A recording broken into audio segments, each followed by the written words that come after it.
আমি মনে করি এখনই হলো সময়। আল্লাহ আমাদেরকে এই সুযোগ এনে দিয়েছেন। আপনারা দাঁড়িয়ে যাবেন নির্যাতিত নিপীড়িত মানুষের পাশে, কোন রকম ভয়ভীতি, কোন রকম ভাবে শঙ্কিত হবেন না।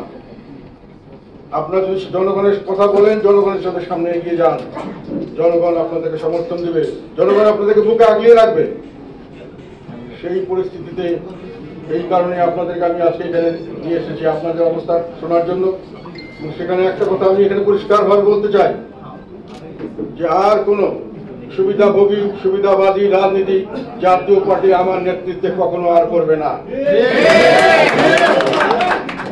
কেউ যদি করতে চান তাদেরকে দলে স্থান দেওয়া হবে না।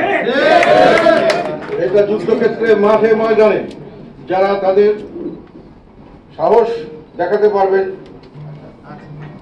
যারা সৈনিক হিসেবে নিজেকে প্রতিষ্ঠিত করতে পারবেন, তাই হবে জাতীয় পার্টির ভবিষ্যৎ নেতৃত্ব। তাই